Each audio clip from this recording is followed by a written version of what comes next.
Party अब बढ़ते हैं क्वेश्चन नंबर 14 पर। तो आइए देखते हैं कि 0 से 50 के बीच में विषम संख्याओं का योग ज्ञात कर दीजिए। तो 0 से लेकर 50 तक विषम संख्या पता कर लीजिए कौन कौन सी है बच्चा।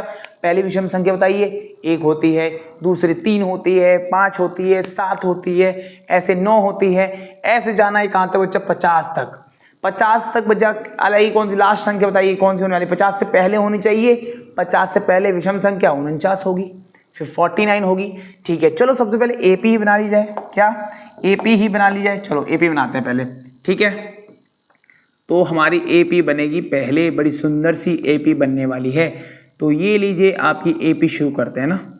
ठीक है, समांतर श्रेणी बनाते हैं। तो भैया पहली संख्या बताइए रसगुल्ला। पहली संख्या 1 होगी, तीसरी फिर क्या आएगी 5वीं, है ना, 5 हो जाएगी। ऐसे जाते जाइए जाते जाइए जाते जाइए और हमें क्या मिल जाएगा यहाँ पर 49। क्या मिल जाएगा 49। आप ये भी तो कह सकते हो बच्चा, अब यहाँ से क्या क्या पता चलेगा, प्रथम पद दिखाई दे रहा है सर, तो लिखना रसगुल्ला लिखना। ठीक है सर, सार्वंतर निकालना मालिक कौन सी, बड़ी बात है, 3 में से 1 निकाल देते हैं 2 आ जाएगा, तो सार्वंतर हमारे पास 2 आ जाएगा। अंतिम पद यानी एल बच्चा, अंतिम पद को तो हम ए एन भी लिखते हैं। ए एन कितना हो जाएगा बच्चा 49 हो जाएगा। ठीक है ठीक है ठीक है ठीक है। उसने क्या पूछा, योग पूछा है। योग का फॉर्मूला बताइए, एस एन बराबर एन बट्टा 2 ब्रैकेट में 2a plus N minus 1d। Sorry यहाँ पर तो एन भी पूछा है। एन कैसे निकालेंगे, यानी एन मतलब अंतिम पद का एन निकालेंगे ना, अंतिम पद का, यानी यहाँ से निकालेंगे हम लोग क्या ए एन एन निकालने वाले। तो बताइए जल्दी बच्चा कैसे निकलने वाला है एन।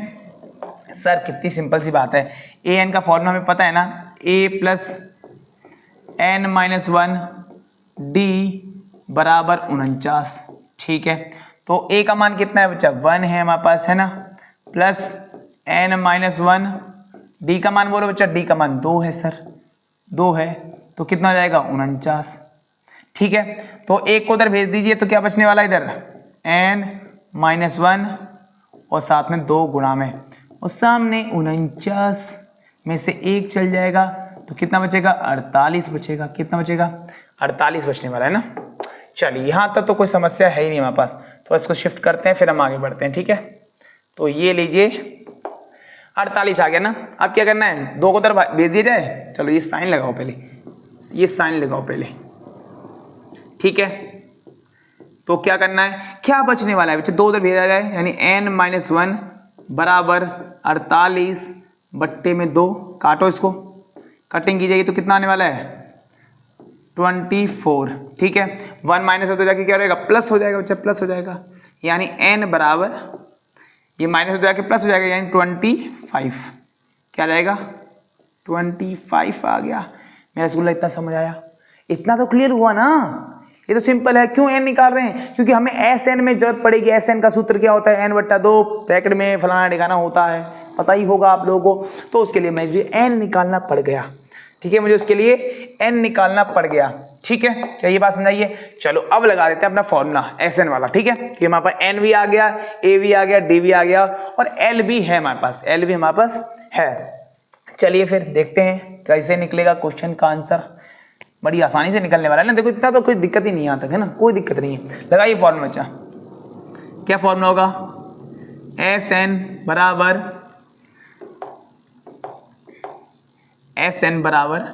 n बट्टा 2 2a, सॉरी ए वाला लगाते हैं, एल वाला सूत्र लगाते हैं ना, a प्लस एल। ठीक है, चलो बताइए n कितना है बच्चा 25 आया है, 25 बट्टा 2। ठीक है, a हमारे पास 1 है, प्लस में 49, अंतिम पद हमारे पास क्या है 49 से जोड़ दीजिए बच्चा जल्दी से, कितना रहेगा 25 बट्टे 2 50 हो जाएगा। ठीक है, इसको काटिए, कितने जाएगा बच्चा 25 पे चल जाएगा, और 25 इंटू 25 कितना हो जाएगा 625। कितना हो जाएगा 625। तो हमारा एस एन कितना आ गया बच्चा, एस एन आ गया हमारे पास कितना 625, और यही हमारा क्या होगा आंसर होगा। तो लिख दें यहाँ पर रामायण सी लिख देते हैं। थोड़ा सा क्या लिखा जाए बच्चा, हम लिख देते हैं अतः, ठीक है, क्या लिखेंगे बच्चा जो पूछा गया है, 0 और 50 के बीच